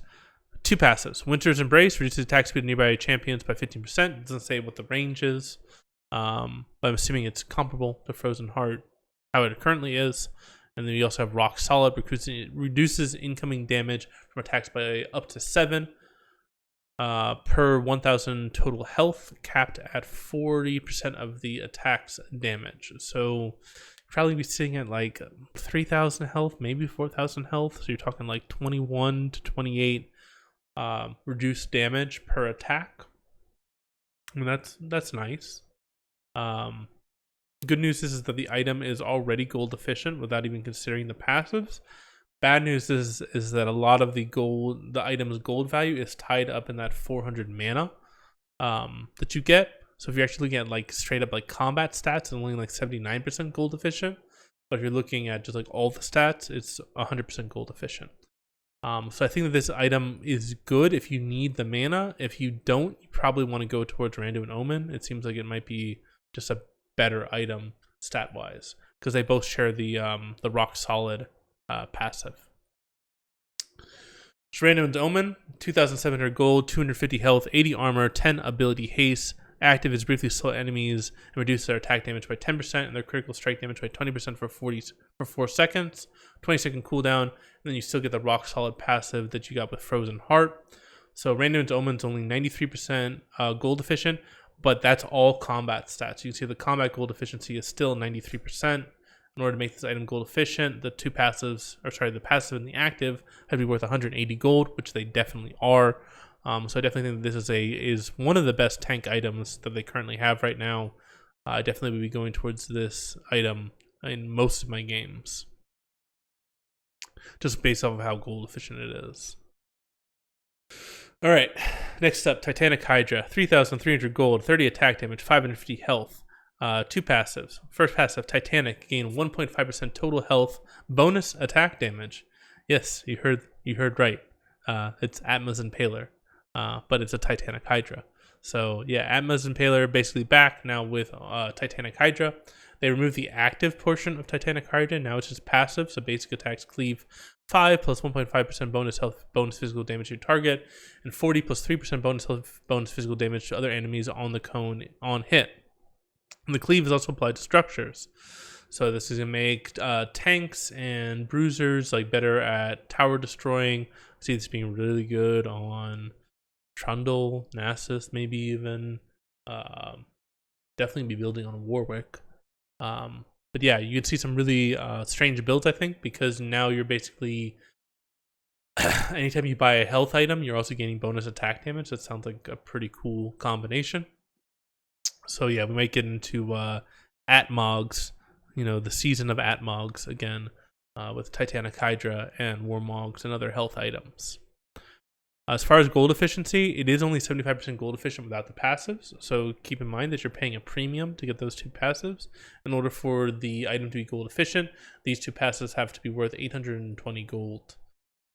Which I think that you may not want to get this item first because this item scales off of total health.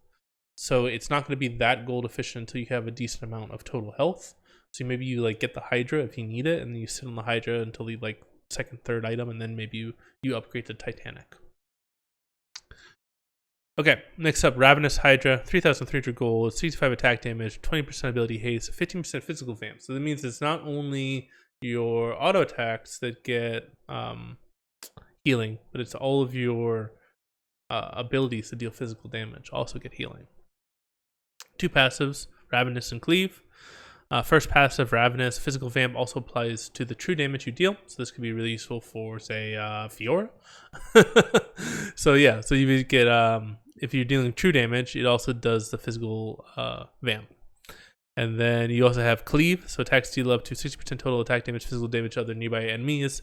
Minimum 12% total attack damage to enemies furthest away. So it sounds like the way this works is the closer the enemy is to you when you use the Cleave, the more damage it deals. So I think that's how it works. I'll have to experiment on PBE. As far as item efficiency is concerned, 85% gold efficient. I still rate it as an A, similar to Titanic Hydra.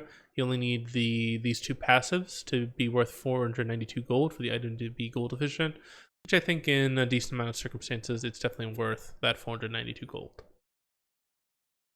All right. Black Cleaver, almost at an hour and a half. Oh boy, if you guys are still here, then I greatly appreciate you, because this has been a slog getting through all these items, but I think it's important. It's worthwhile that we got to go through this. We got to go through these items. All right, Black Cleaver, 3,300 gold, 40 attack damage, 300 health, 25 ability haste. Get two passives, Shred and Squish. And actually, I love these passives. So Shred, dealing physical damage to enemy champion, reduces their armor by 4% for 6 seconds, max 24%. And Squish, your attacks and abilities against enemies you fully shredded deal bonus physical damage equal to 5% of their missing health, 2% for damage over time effects with a 0.5 second cooldown. Oh boy, Black Cleaver on steroids. And I've said that quite a few times for quite a few different items. But item is 86% gold efficient without these two passives. These two passives are massive. Shred 24% of the target's armor, and you also get to deal bonus physical damage equal to 5% of their missing health. Yeah. I'm thinking Set, I'm thinking Darius, I'm thinking a lot of AD Juggernauts, AD fighter types are going to love this item. So definitely rate it as an S tier item. I definitely think it's overpowered, but a lot of things are overpowered with these reworked items. Speaking of overpowered, we got Steric's Gauge and Death Stance next. So Steric's Gauge, 3,100 gold, 50 attack damage, 400 health. After dealing or taking damage against an enemy champion, restore 3% of your total health over 3 seconds. This stacks and refreshes per unique champion up to 5 times. So this gives you a lot of healing within a team fight. And then additionally, we have Lifeline. Upon taking damage to reduce your health below 30%, gain a 200 shield plus 7.5% of your total health per stack of rage for 8 seconds. So I'm assuming that means 200 base and then 7.5% total health per stack of rage.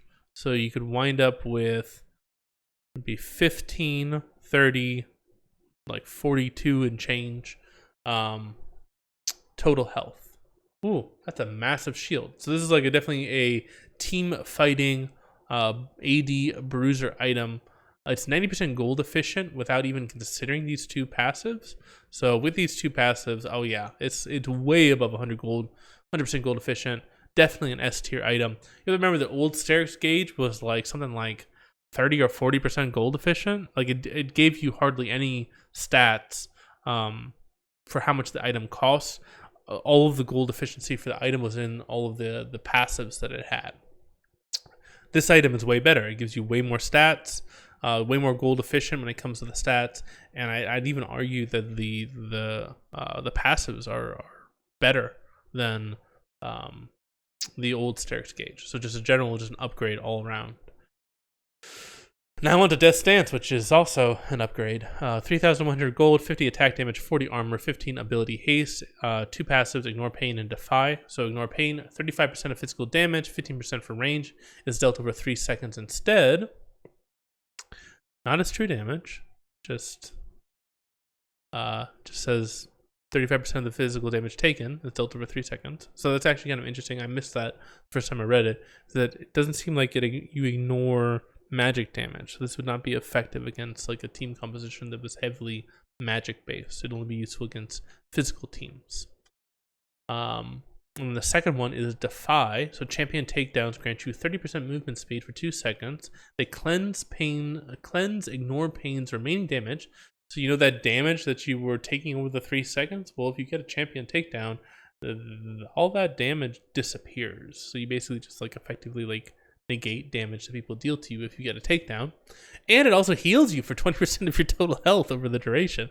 This is like Riven's wet dream right here. This item is just bonkers. Absolutely S tier. Great item. 95% gold efficient without the 2 passives. With the 2 passives, well above 100% gold efficient. Yeah, if you can make use of this item, you should buy this item. This item is very good, especially into team compositions that have 3, 4, 5 AD. Definitely worthwhile to pick this item up. All right, Wit's End. Wit's End. I love Wit's End. I unfortunately, it's kind of like it's been such a situational item for so long. The stat lines were just so weird that very few champions wanted to pick it up.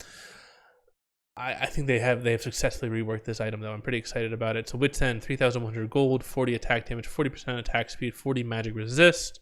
Your basic attacks deal 15 to 80 bonus magic damage on hit and grant you 20 move speed for 2 seconds. So this item is 100% gold efficient without even considering the passive. So with the passive, oh my goodness, it is so gold efficient. This item is another item that is S tier. It is absolutely broken. You should definitely buy this item.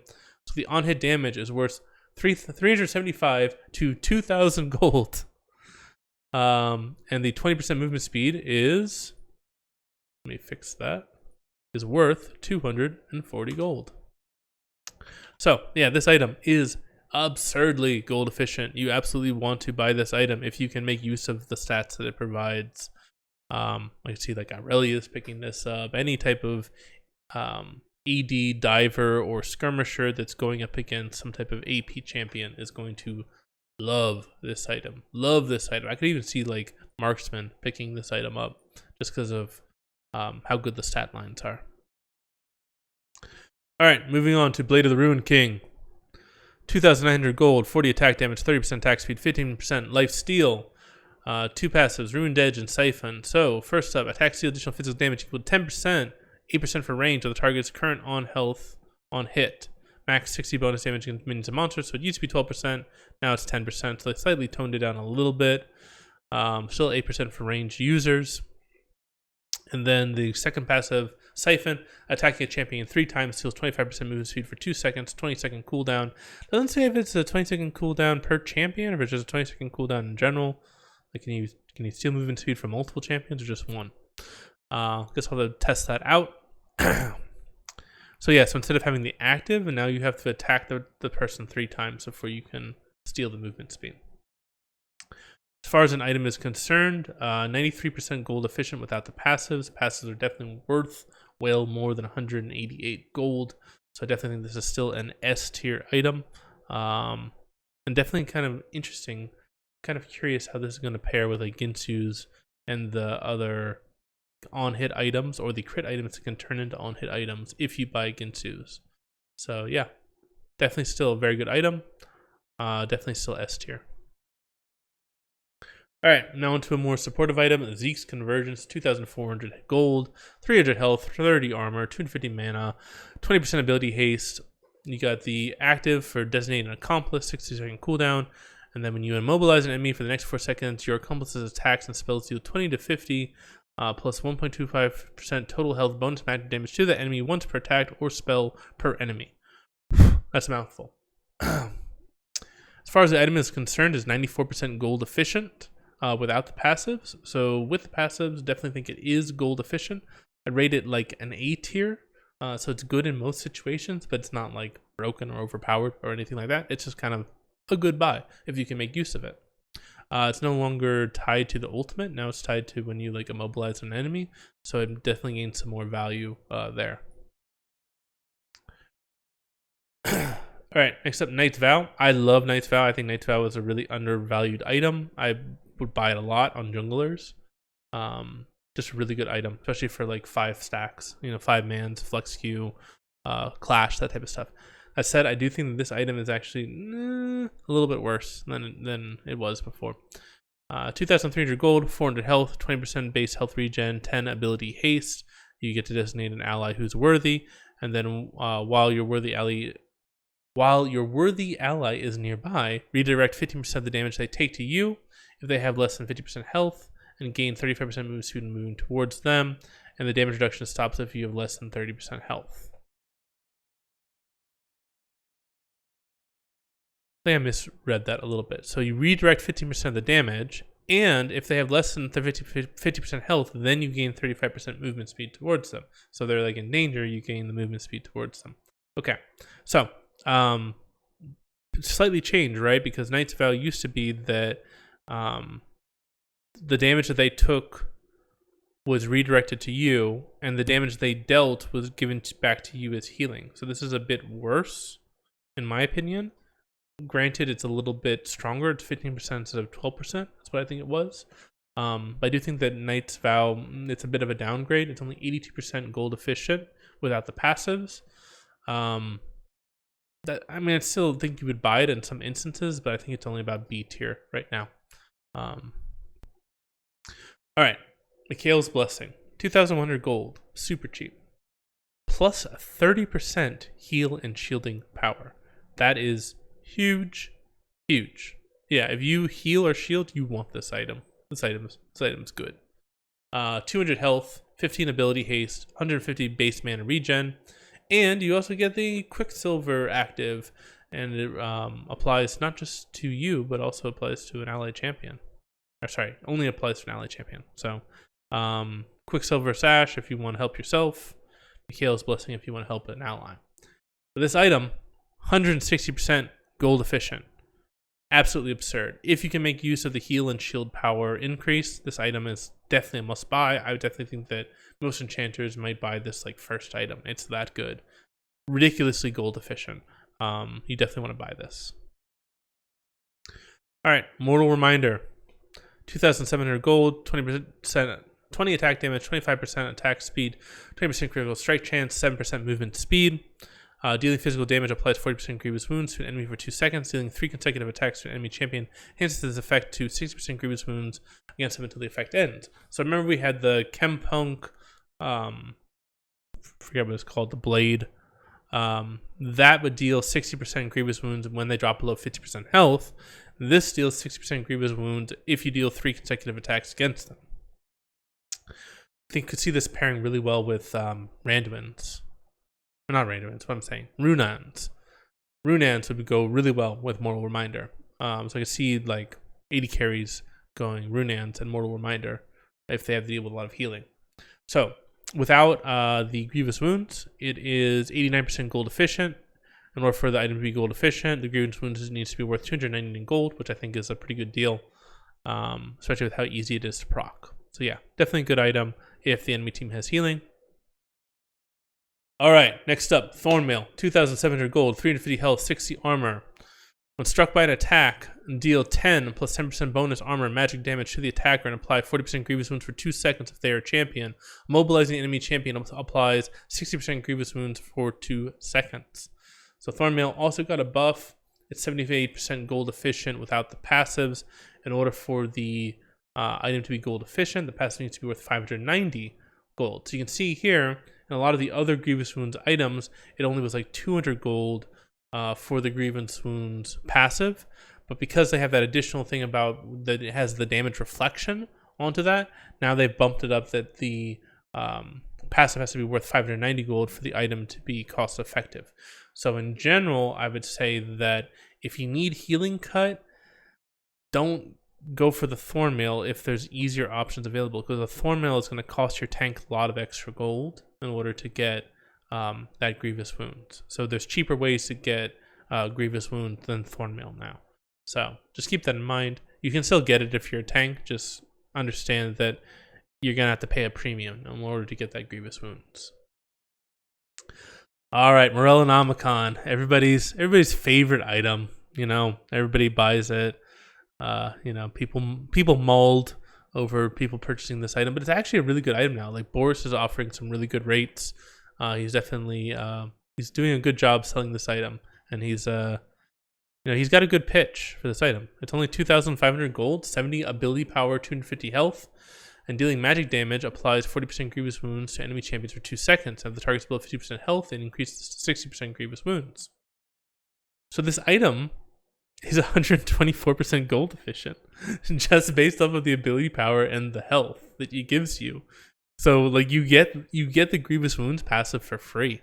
So this actually is like a really good item. Like, yeah, I don't see any reason why not to buy this item. Like, it no longer has the flat magic penetration, but the 70 ability power and the 250 health is just really nice. Like, it's really gold efficient. It doesn't cost you anything. You get grievous wounds for free. So I can't really see any reason why you wouldn't want to buy this item now. So it's kind of funny. Like, it seems like, you know, the League community has gotten so turned off to Morellonomicon that Riot, in reworking Morellonomicon, has made it like so gold efficient that people have to purchase it because it's just too good. So I actually would expect Morellonomicon to get nerfed. It's S tier right now. It's super gold efficient. Definitely should purchase it. All right, we're getting near the end. Thank God. 1 hour 40 minutes. This might be one of my longest videos ever. All right, so Mana transforms from Mana Immune, 35 attack damage, 750 mana, 15 ability haste, all gain 3% maximum mana attack damage, and shock. That's cool. Shock and all. I like that. Single target abilities and attacks on champions deal 5% maximum mana bonus physical damage. So this item, if it's stacked, it's pretty gold efficient, 111% gold efficient. Definitely rated S tier once it's stacked, but obviously you got to stack it. If it's not stacked, it's not gold efficient. So you're definitely delaying your power spikes if you go towards Mana Moon. Same with Service Embrace. Transforms from Archangel Staff, 80 ability power, 750 mana. You gain the off, gain 3% bonus mana ability power, so you can't stack these two. Same passive. So can't stack them. Then you get Imperium, increases your maximum mana by 5%, 2.5% per 100 ability power. So this is kind of one of those type of things where you gain more ability power the more mana you have. It's 120% gold efficient, but it is more expensive than Mer Mana. So it's 2,400 gold for Mer Mana and 3,200 for Seraph's Embrace. Whew. So we've already kind of covered this stuff. This is like the evolved legendary items. We've got some removed legendary items, so Adaptive Hell, Athene's Frozen Mallet, Hextech GLP, Gunblade, Spellbinder, Static Shiv, Twin Shadows, and the jungle items are all gone. Poof, they're all gone. I know people are probably the one that people are going to be most upset about is this one right here, Hextech Gunblade for sure.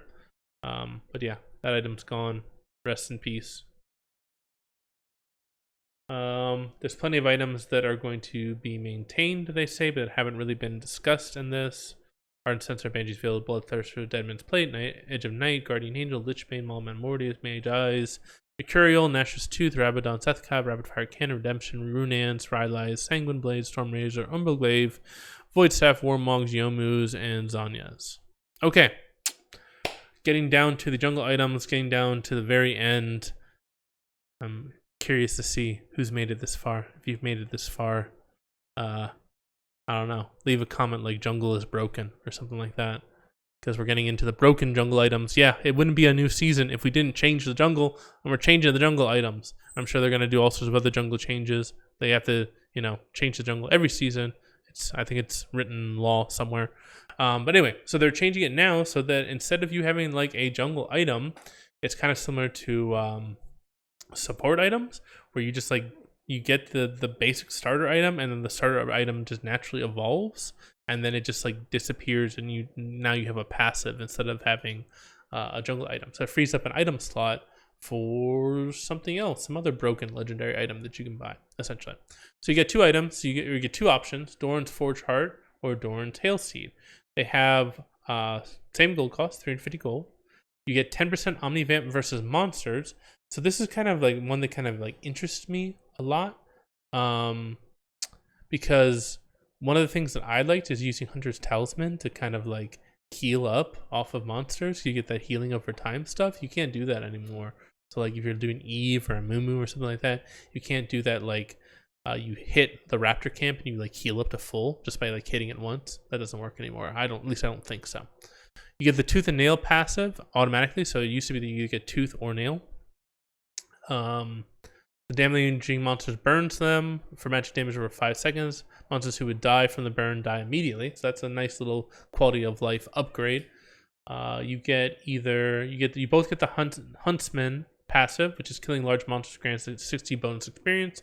First large monster killed grants 150 bonus experience instead. This is so you get the level 2 off the one camp. And you also get Leyline Walker. So this is a new passive to regenerate up to 8 to 15 mana per second when in the jungle or in the river based off of your missing mana. So this is going to help AP junglers or junglers who like to spam abilities get through the jungle with, decent amount of mana left over.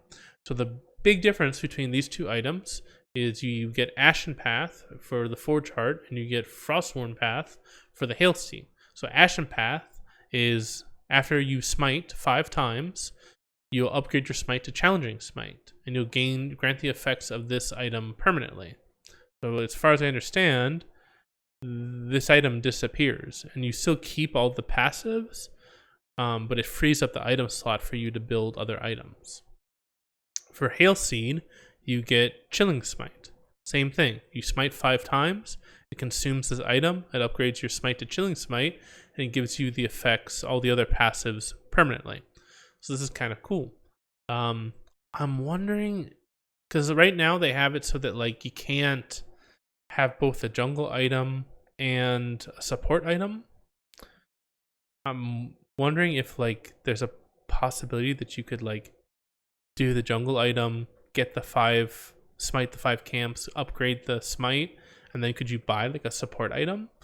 I don't know. I'll have to experiment with that. But that's something that I definitely have like played around with, is like if you want to play a more supportive style of jungling, like you could straight up just like grab a support item and then people can like take your jungle camps and then you can use the support item to level up, and it also gives you more wards and all that fun stuff.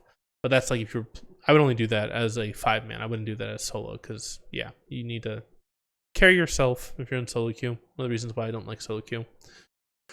But yeah, whew. We're at the end. Can you believe it? 64 items. I know it's been a lot. I know most of you are probably gone. If you still have made it, you guys are troopers. I'm exhausted. My throat is sore. I've been talking for almost 2 hours straight. I hope you guys enjoyed this video. If you did, please give it a like. If you haven't subscribed and you've made it this far, like, come on now. Definitely subscribe. You obviously like the content. Stick around. I'm trying to upload videos as much as I can. I will be trying to upload this item gold efficiency Excel sheet.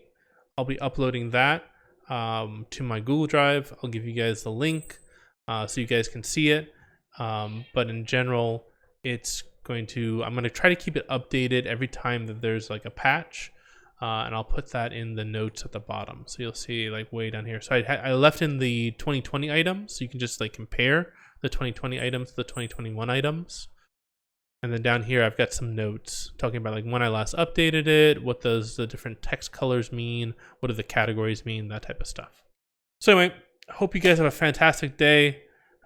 Thank you to anybody who made it this far. This is Randomonium signing off.